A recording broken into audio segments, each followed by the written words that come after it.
gold down there, Diane. There's gold down there. You're like their number one favorite guy. Because you won them cash.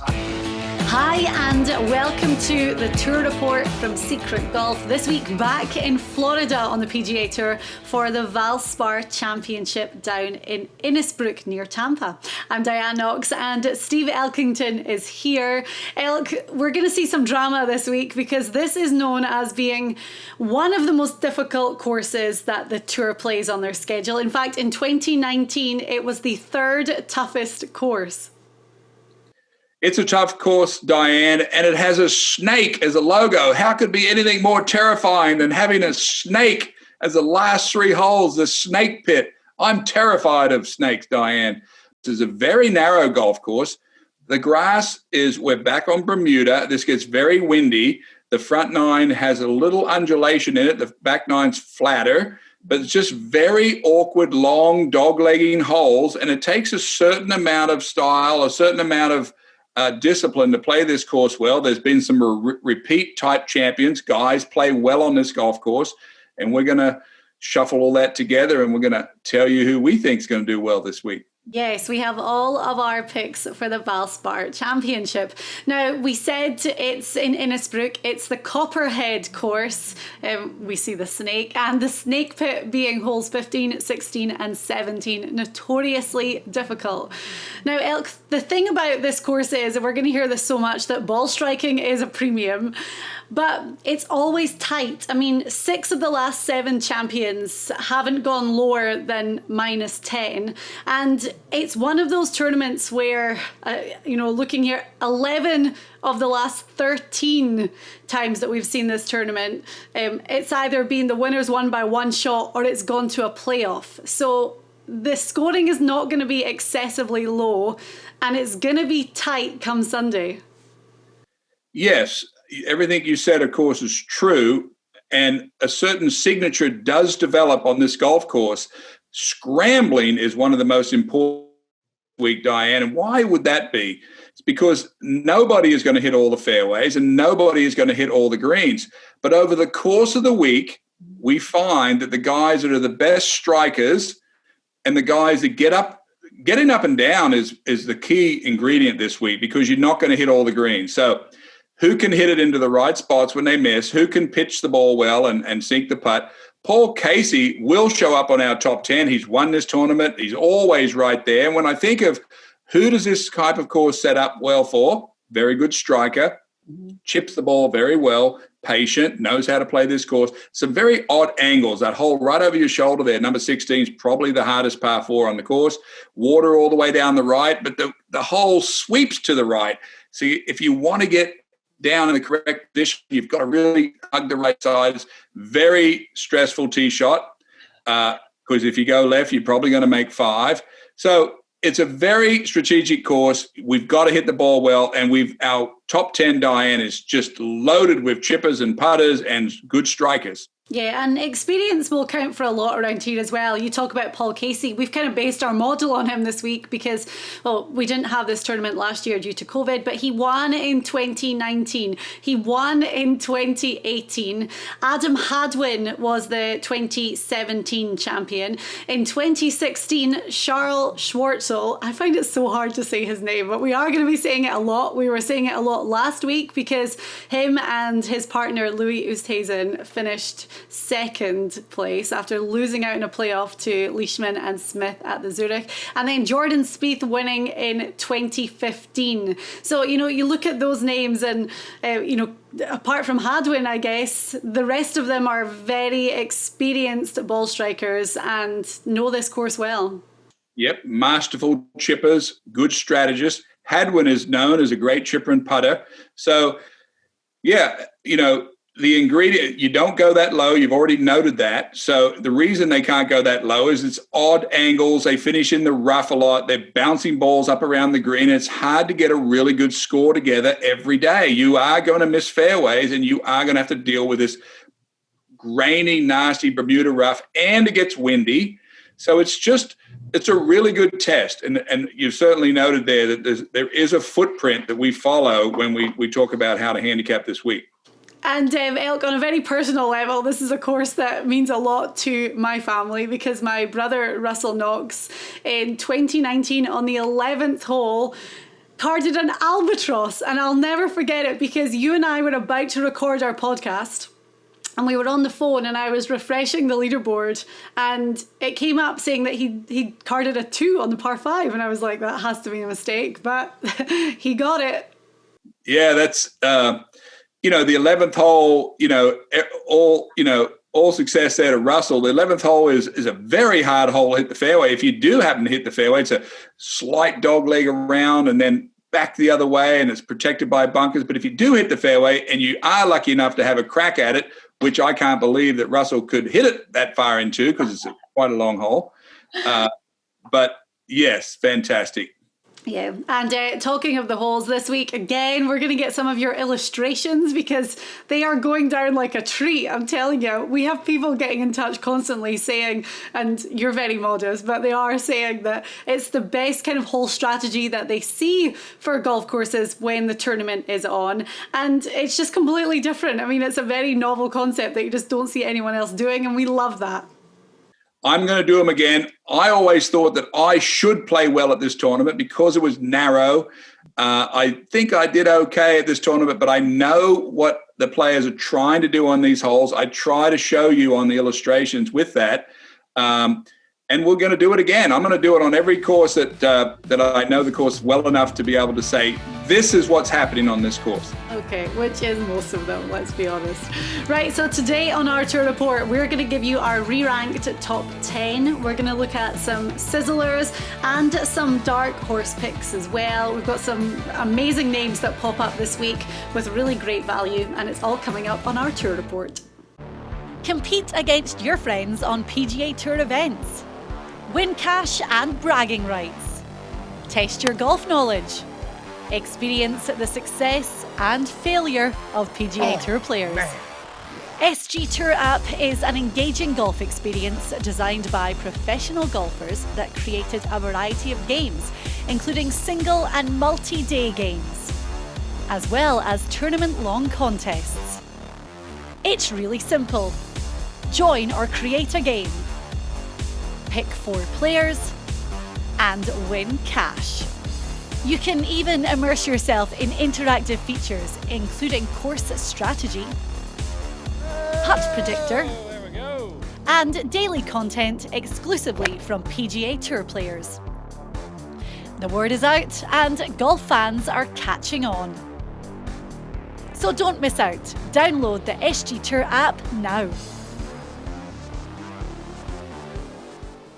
It's our tour report for the Valspar Championship this week in Innisbrook near Tampa, the Copperhead Course with the treacherous snake pit. Well, I mean, the whole course is difficult, Elk. As we said at the start, it's one of the toughest courses the guys play on the PGA Tour. Would you say Innisbrook again? Isn't it a Scottish word? I love the way you say Innisbrook. Isn't it from... Can you give us some history on that name? Well, I don't know too much about it, but the first time, I mean, I live in Florida, so it's a tournament that I've been to a lot, and I think we're going to head down this weekend. But when you drive in, all the streets are Scottish places, so it's really homely actually being back and seeing. You'll see like Dornoch and Golspie and St Andrews, and I was even born in Inverness, and there's like an Inverness street, so it's very Scottish when you get down there. Apart from the snakes, I mean, we do have snakes in Scotland, but nothing like the beast that you see behind me. Oh, right. Well, we've been talking about the course. As you said, it's super narrow. And when we looked at the stat categories that traditionally do well around here, it was amazing. And just the ones that it came out on top are not ones that we traditionally see. For example, scrambling right up the top. And the very bottom stat that's important this week is driving distance, which is very refreshing to see. And there's a reason for both of those stats you just mentioned there. One is scrambling is very important because the eventual winner of this tournament will have to scramble. Mm-hmm. Why will he have to scramble? Because nobody will hit these greens. They've got a lot of grain. They're firm. The ball can hit the green and roll off the edge. And players are going to have to be able to get the ball up and down probably 4 or 5 or 6 times a day. You're only going to hit about playing well, even when you're playing well, you're only going to hit about 13 or 14 green just because of the style of this course. When you talk about driving distance not being important here, there's a little bit of undulation with some dog legs that you can't take advantage of cutting corners here. So there's layups short of a pond. There's up over hills. There's sharp dog legs to the right and left. So it's more of a position course. Thus, we see the driving distance stat is basically thrown out the window this week.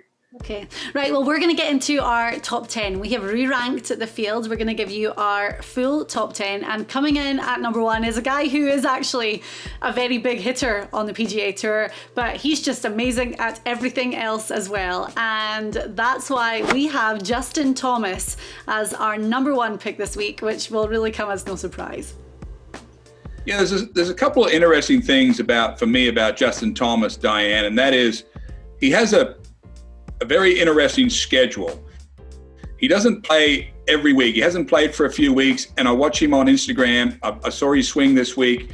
He's very calculated where he plays, and there's courses that he goes to where he thinks he's going to do well. His swing, by the way, looks excellent on Instagram. He's fixed, in my opinion, a little angle in his swing that looks super.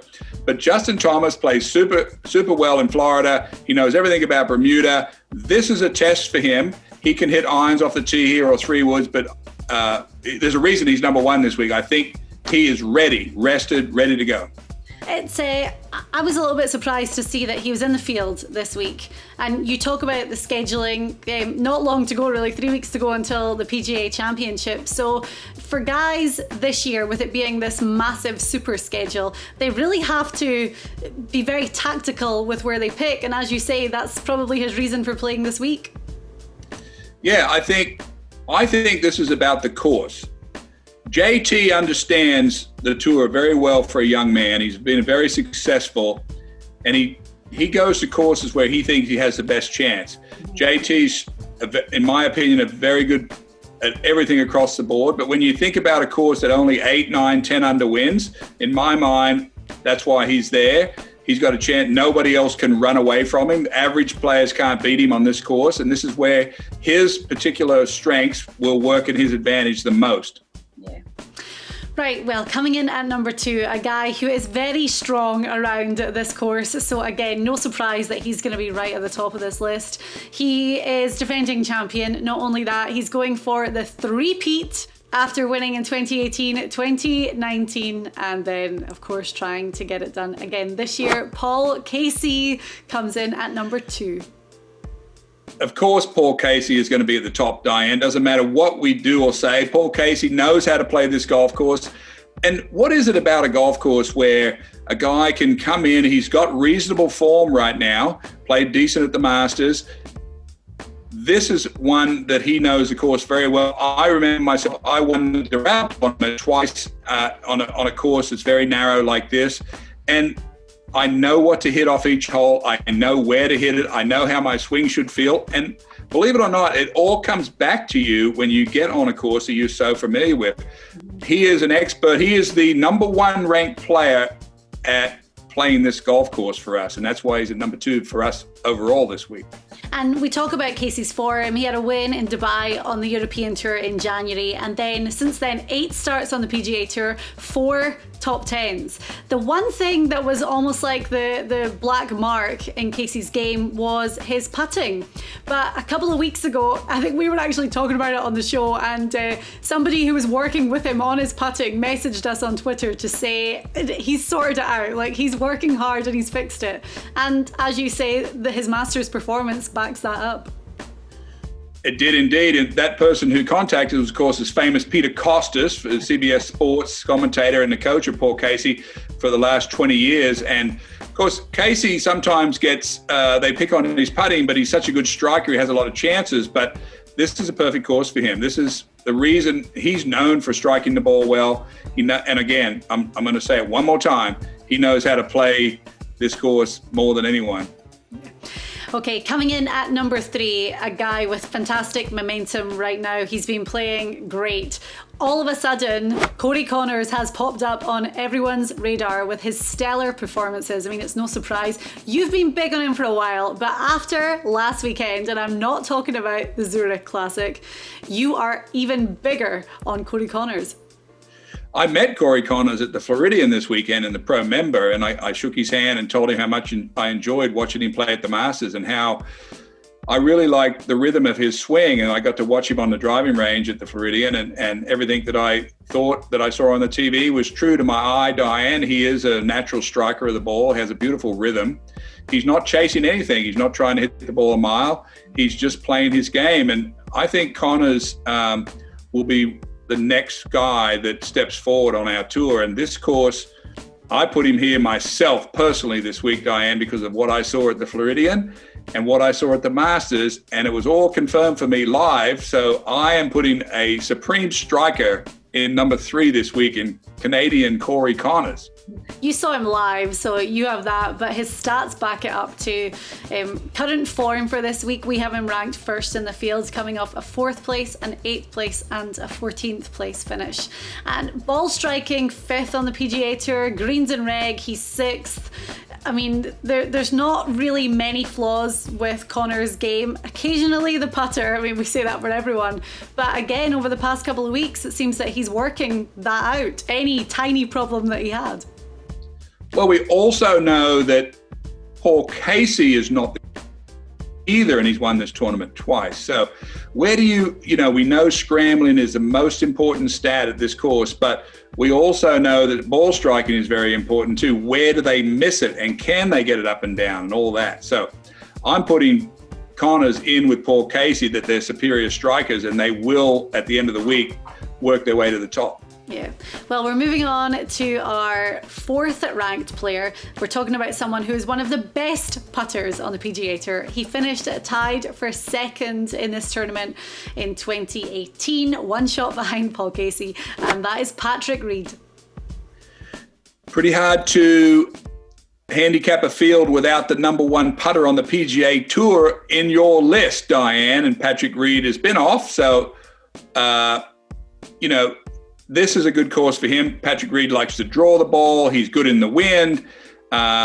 When you think about his game, you know he's a great putter, but he's a tremendous fighter. He never is out of a hole. He can get it up and down. He's just got a really good attitude about golf, and he plays hard courses well, and this is a perfect setup for him. Yeah, I think right now with this season, looking at Reed's form, I mean, his ball striking, right now, when you look at the numbers, he's ranked 135th on the PGA Tour and 137th greens and reg, 151st scrambling.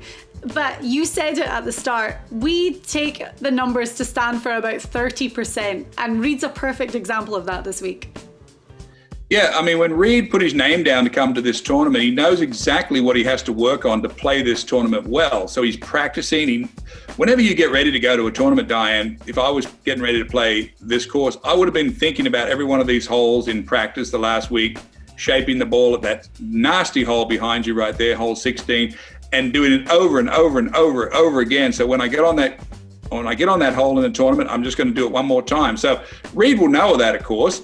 But as I said at the top, the number 1 putter on the tour gets our attention every time. So that's why he's in our top of our list. For sure. And then coming in at number 5, a guy that had a good week in New Orleans last week. He teamed up with Bubba Watson, a guy who traditionally plays well around this course. I'm sure he wasn't giving Scheffler any tips though, because they're back to competing against each other. But Scotty Scheffler is our number 5.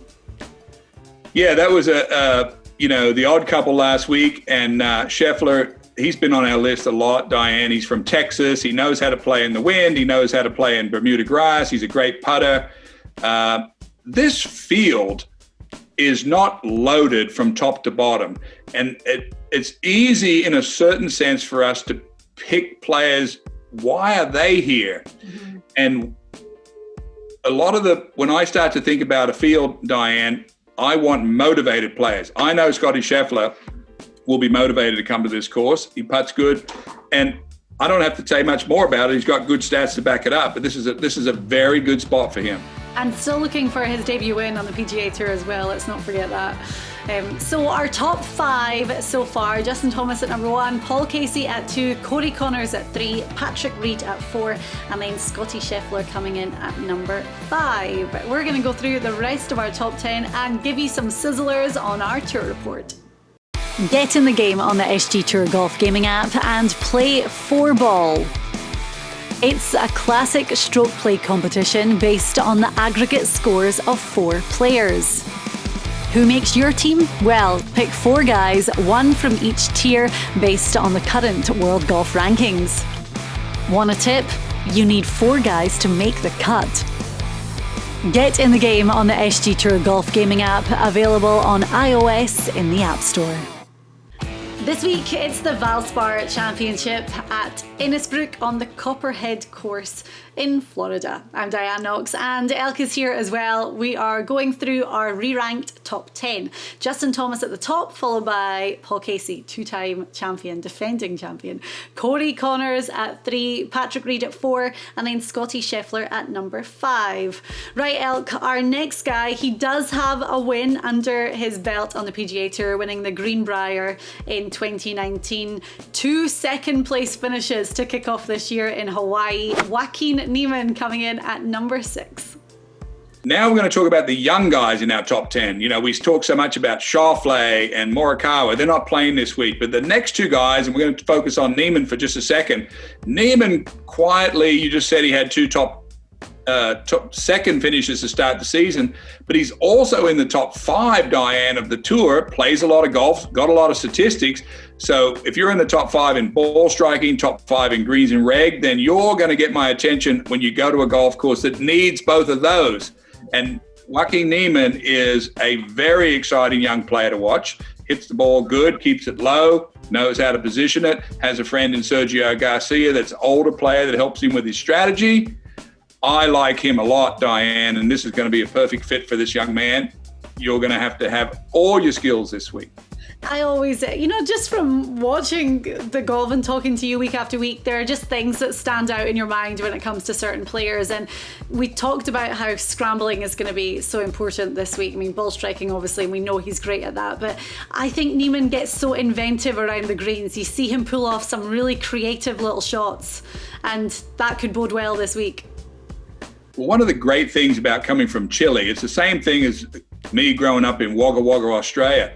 You don't have to have anyone tell you you're good. You play this little course I can imagine he grew up on. He's got to get it up and down, and all of a sudden he's the hottest thing going in Chile. He's shooting scores, winning all these tournaments, and he comes over here and just does the same thing. He didn't go to an academy. He didn't go to a college. He didn't get told how to swing. He has a head dip in his swing, but he smashes it, and he's just playing golf to him. And this is going to be good for him because he's going to have to scramble a lot this week, and he's really good at it. Yeah, and he's only 24 years old. You talk about him being young. He's really young on the tour right now and just doing some amazing things already. So Joaquin Neiman at number 6. When I said there's always things I remember about certain players, at number 7, Abraham Ancer, to me, is Mr. Greens in regulation. If you're going to get anyone to hit the green and to get it close, to me, it's Abraham Ancer. This is in the Paul Casey model that we talked about at the top. Ancer's weakest club is his putting. We know that was Casey's as well. Maybe to a certain extent JT as well, but as you noted, one of the best guys that finds the green in regulation. Coming out of Mexico, same deal. You know, he did play golf at University of Arkansas, but he's just a tenacious player, and we've seen him play well at the Masters. He's been on the big stage. I just like this kid a lot, Diane. He knows, anytime you can be up in the top in greens and reg on the tour, you're great. And he does it on TV. We watch it, and he's really good at it, and I like him a lot. Another guy, I can't believe that Ancer hasn't won on the PGA Tour yet. I mean, he's come close, and I think the closest he came was at the RBC Heritage a couple of years ago when he lost out to Webb Simpson. But it's shocking to me that he hasn't had that breakthrough win yet. And I think the time you spoke of at the Hilton Head, I think he hit like 64 greens for the week out of 72. So that ought to tell you, his ability to be able to hit the ball. So I think this is going to be a good week for him. All right then. Number 8 on our list is, I feel like his name is almost like the nearly man. He's finished second place so many times now, and we just saw it at the Zurich Classic at the weekend. Louis Oosthuizen, Elke, I heard this stat on TV. He's never won in the US. He's finished second in every major. We know that he's won the Open over in the UK, but Louis has never won in the US, and he's finished second here before last year to Casey. Well, we talked about our 30-30-30 rule. And yes, he hit the ball in the water with his tee shot in the playoff yesterday. But imagine how good a golf he played all week with Schwartzel in New Orleans. We could be sitting here talking about them of winning this tournament.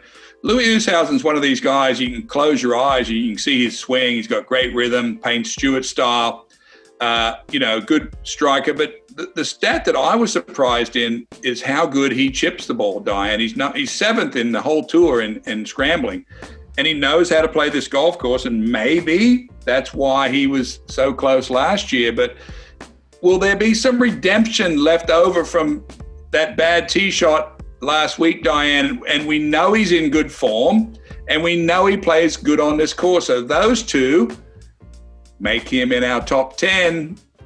He really made a charge last year. I remember Casey was 1 over, and Louis went, 2 under. He had one of the lowest scores of guys that ended up finishing in the top 10. So as you say, he knows this course, and he has to be so hungry for it. I watch him, he's always smiling. He seems like he's got a great manner about him. And when you talk about experienced players, Louis up there every week. Yeah, and Schwartzel and, Oosthuizen, they're probably they were the most dangerous swingers. I mean, they swing so good. They're better swingers than the Aussies, but I thought Charles Schwartzel has one of the great swings of all time, and Louis, of course, has one of the great swings and great rhythms of all time. So I'm big on guys that are in form, Diane. You know that, and Oosthuizen is certainly in form. And you mentioned his teammate for the Zurich, who's going to pop up on our show in just a little while. At number 9, someone whose game we know very well because he's part of the Secret Golf team. He finished runner-up here last year as well to Casey. I was there. I wasn't last year, 2019. But Kokrak only had to par 18 to force a playoff, and he missed a short putt, ended up bogeying, and then finished tied for second alongside Oosthuizen. But when you look at his track record around here, 3 top 10 finishes, tee to green, Kokrak's stats are the best for the Copperhead Course. Well, we know, as you noted, we know everything about Kokrak. That was a different Jason Kokrak last year that you saw him bogey 18. He's not the same guy. We saw him win in Las Vegas this year, Diane, where he normally he's number 1 at the end of the week. Every week, he's always in the number 1 in driving distance. Well, the tournament that he won in Vegas, he was 35th. He throttled way back. And he and I talked about this, that he has so much power. He won a tournament when he hit the ball where everyone else did. Yeah. That is going to serve well for him this week because he doesn't have to think like he has to smash it all over the place. He has so much power. He has the advantage of being able to play this course with a less than a driver, strategically put it in play. He knows what it takes. You know that he was second here last year. I like it. He's 40 to 1, which I'm really surprised by those odds, bearing in mind that his record is so good around this course. And as you say, he's a very different player compared to what he was last time he was here, runner-up. And that's why you listen to our show, because Vegas hasn't weighed all this in like we do. Yes. And then coming in at number 10, this guy, we've talked about him at length a lot now because he pops up. When we look at the stats, this guy rises up, makes huge jumps up every single week. But we're now at the point now we need him to do something. But he does justify his place there. Russell Henley coming in at number 10. I made you tell me where he is on the FedEx Cup because he keeps popping up. His stacks are so good, and I don't see him at the top of the board all the time. And you noted and told me, our producer did, that he's 39th in the FedEx, and I don't even see him ever. But Russell Henley probably has the best stats of the week, and we have to put him in a top 10. Okay, here I'm going to give it a go. 31st in ball striking, 7th in greens and reg, 5th in up and down or scrambling, 46 putter, 8th in par 4 efficiency. Diane, if you were just looking at stats alone at a horse race and you were looking at this sheet, you would have to bet on Henley. But the other thing about Henley is, and I just have to pull up my phone because I want to make sure that I get this right, because you look at his last couple of finishes, 9th, 28th and 3rd. So... And has anybody seen that happen except his family and friends? I mean, is this, I mean, Henley is the most prolific under the radar flyer of all time. So 9th at Harbour Town. Perfect course for him. If I look at his stats. I bet his 3rd was the Honda Classic, and I'm only going to say that because, well, he's won there before and he plays so well at that course, but I'm going to figure this. Yes, I'm right. And I don't even know him, but I bet you probably like snakes too. That's the other stat that's on there. Yeah, so Russell Henley, week after week, his name is up there. We need to get something going for Henley for sure. What's his odds? He's 33 to 1. So yeah. He has the best stats on the board, and he has decent form. You just noted it.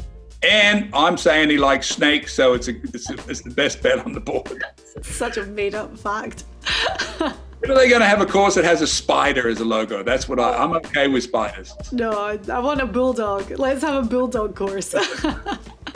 That would be tough. Right, so our full re-ranked top 10. Justin Thomas, Paul Casey, Cody Connors, Patrick Reed, Scotty Scheffler, Joaquin Neiman, Abraham Anser, Louis Oosthuizen, Jason Kokrak and Russell Henley coming in at number 10. Right, still to come, we have 3 sizzlers to talk about. We also have a very big name that we're going to mention who is not in our top 10. He was at the start and then we played around with everything. We do have reasons for leaving him out, but we will reveal that in just a couple of minutes. Play Money Grabber on the SG Tour.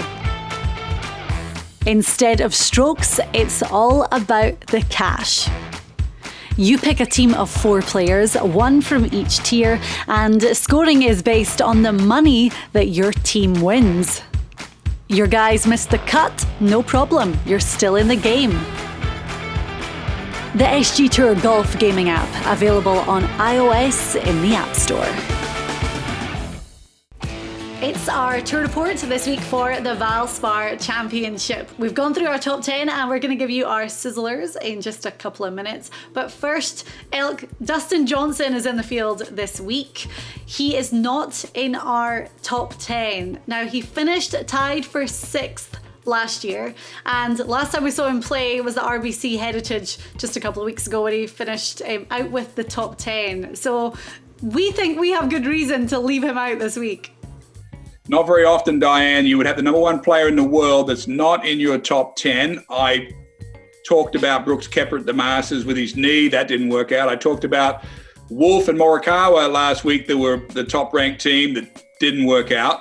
And this week, I'm sort of saying that Dustin Johnson, Diane, is in a small little valley right now because, let's face it, he's been number 1 in the world for quite a while. The PGA is about 3 weeks away. We know he was in the Bahamas because we saw it on Instagram, relaxing. I was at his home course this weekend. He wasn't there practicing like he should have been, Diane. Or maybe he needs a break.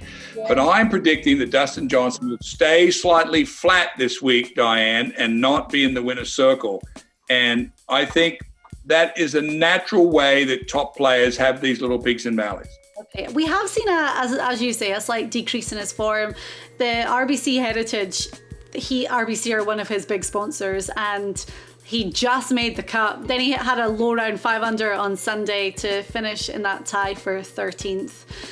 But when you look at his stats, I mean, he's number 1 in the world. He's got good stats, but we're ranking Scrambling high this week. He's 157th in Scrambling. Now, it could go both ways. Maybe he hasn't had to scramble a lot, and that's why that stat is so high. But that is the red mark against him. There's hardly any red marks against Dustin Johnson. He plays with a strong grip and he has an inverted club face at the top, and that doesn't bode well for chipping. You know, Diane, I just think I have a good feeling about the way he looks when he's dangerous. And he doesn't look dangerous to me right now. I think he will be in the PGA in a few weeks in his home state, but not this week. Okay, it's good enough for me. And we know that he was in the Bahamas because we saw Paulina Gretzky's Instagram. So if you ever really want to know what DJ is doing in his off weeks, go follow her and you'll find out. Okay, so we're moving on to our sizzlers. I'm going to say quickly, DJ's 10-1 this week. So even being the world number one, I mean, those odds are still all right. Yeah, they're good odds for DJ. I just think there's a lot of guys that have a lot more motivation to sitting ahead of him right now. Well, our sizzlers have got big odds this week, so that's great. The first one is 140-1. And we've got a few reasons why this guy is on our radar. I mean, he finished runner-up last week at the Zurich. He's a past champion here after winning in 2016. And you're going to go into what you saw about his swing, but Charles Schwartzel, again, how many times am I going to have to struggle through saying his name? I find it so hard. Anyway, he is our first sizzler this week for the Valspar.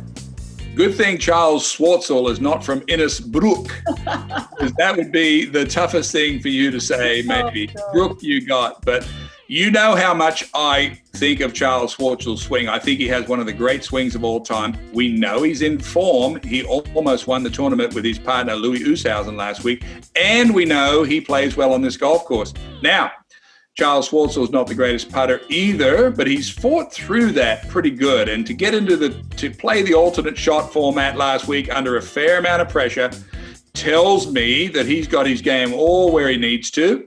Perfect course for Charles Schwartzel. Very long odds, very good bet. Mm-hmm. Okay.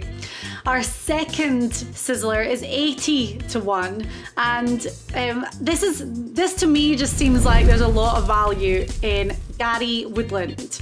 He won here in 2011. He's struggled with injury and a real dip in form. However, it's coming back. I mean, he finished 6th at the Valero Texas Open, and there was a strong field playing there. He made the cut and 40th at the Masters, but I just think, 2 weeks off for Woodland. He's obviously still, I mean, the injury isn't affecting him, but I think the 2 weeks off is going to have been a good thing for him. And experience around this course, I think he's a very obvious sizzler this week. He's a very obvious sizzler for sure. The reason we didn't pick Jordan Spieth at Valero is because that course is very narrow over there, Diane, in San Antonio, and Jordan Spieth proved us all wrong. But something happened that week with Gary Woodland. He hit it straight that week. I wouldn't have picked him either because that's been his weakness. And he proved to me top 6 finish at that course puts him in the right frame of mind, had a good Masters. And now, is he finally past all these swing changes and being in the blues with his game, going back to a course, he's got to be feeling like he's moving up. I'm buying stock on Woodland this week, Diane, at 80-1. Okay, I like it. And I say that he won in 2011. I know that was a very long time ago. Even 2014, he finished in a tie for 8th. So, two strong finishes around here, one that got him the trophy. So Woodland at 80-1 is one of our sizzlers.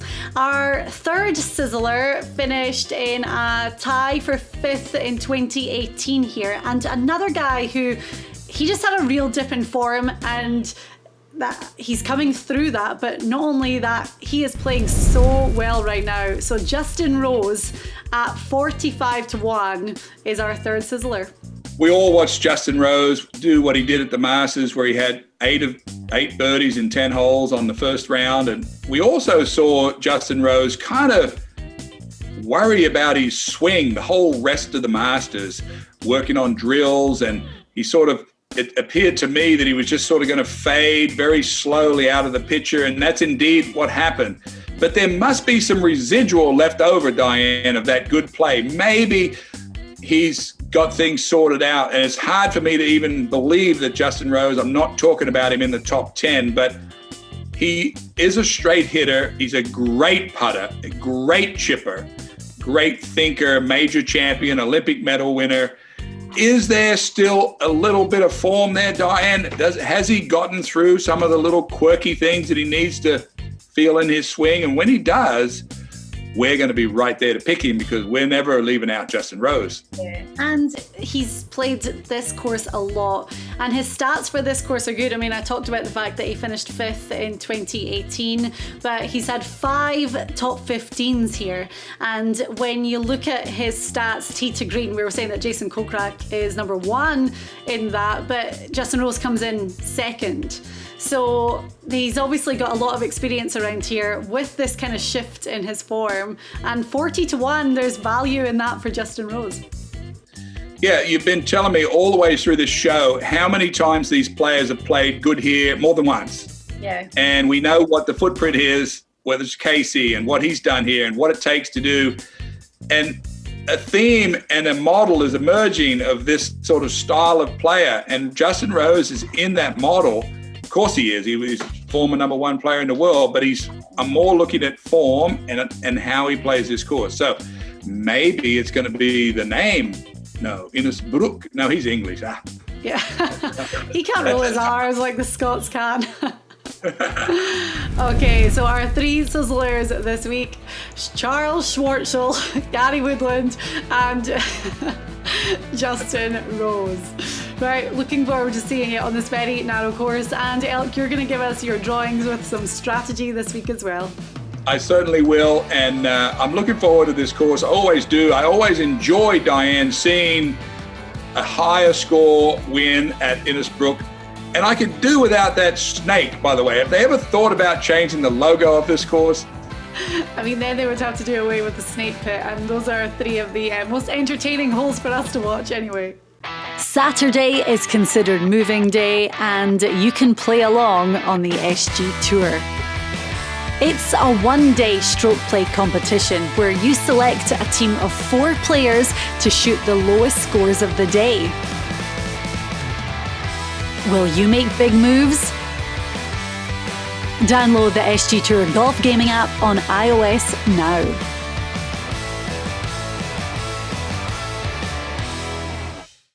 Well, we're on to our dark horse picks for the Valspar, and Jay Kaplan is here, who for a long time in our team has been known as the king of the dark horse picks. But I think going by your record over the past few weeks and mine, maybe I'm taking over.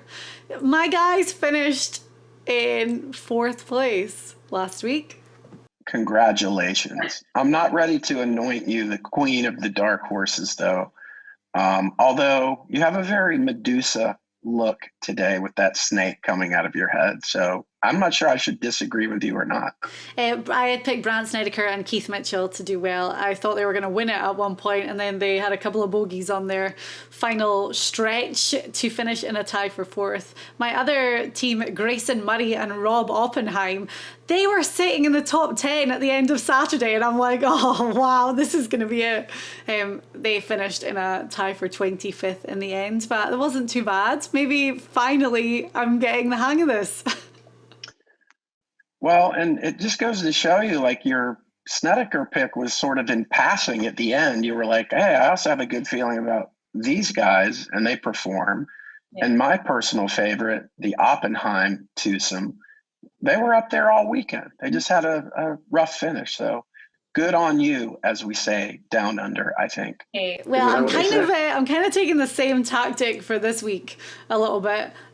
This is somebody, I'll just get right into my dark horse because he's 110. Oh yeah, I mean, you have the honors. I feel like I'm rolling, and he's maybe not someone that I would have picked normally, but I'm just going to roll the dice and go with Peter Uihlein. Now, my reasoning behind this is he doesn't have status on the PGA Tour right now. He's been playing Corn Ferry Tour, and he finished alongside Richie Wierenski last week in a tie for 3rd. So, was it a tie for 3rd or a solo 3rd? It might have been, actually, which I'm only double checking. It's solo 3rd because that's good for the money, you know? And that got him into this week. But he won 2 weeks ago on the Corn Ferry Tour in Vegas at the MGM Resorts Championships, so had the momentum of the win, then played well last week in this PGA Tour event and has got into the field for the Valspar. He lives in South Florida. I just think that Elk had said to me, do you think maybe he's going to be kind of tired after the win and then playing well? But I think this guy's going to have more fire in him than ever before. So I'm going with Peter Uihlein as my dark horse.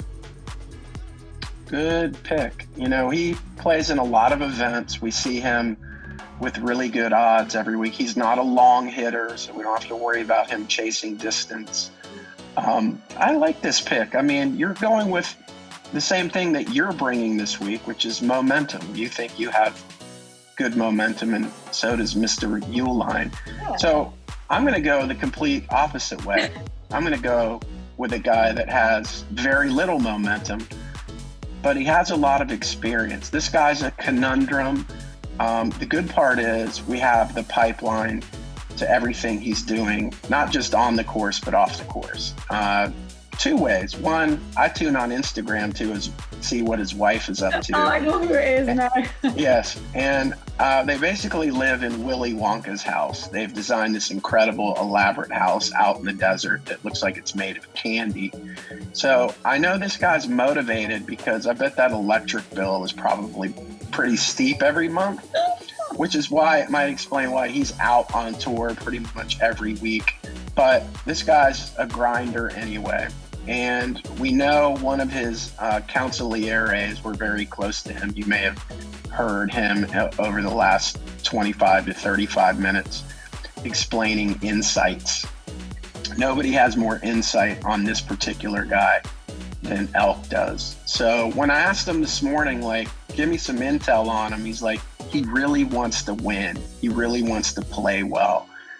So he's motivated. The interesting part about this event and this player is this is a guy who hasn't been to Valspar since 2014, where he finished midfield. It seems like a place he would have played all the time.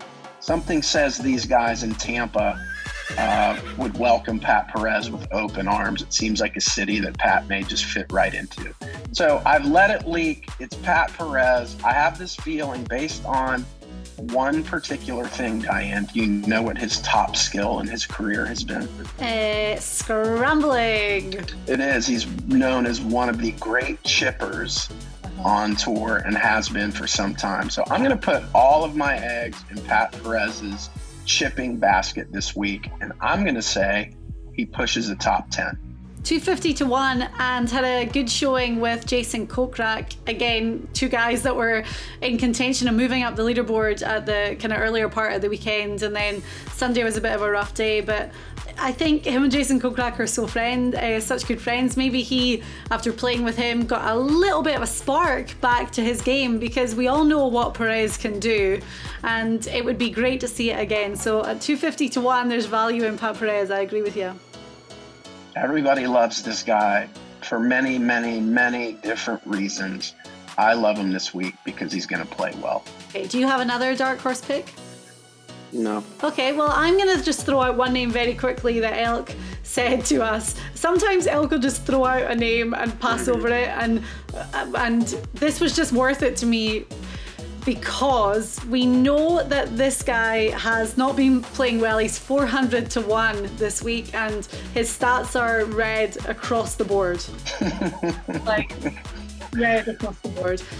But he's just started working with Bradley Hughes. And again, one of Elk's very good friends. Bradley does a lot for us at Secret Golf. And from what Bradley's been telling Elk, he was like, okay, stand up and take notice. Also, he is a veteran player on the PGA Tour, has played this tournament many times, had a top 10 finish in 2019. Luke Donald.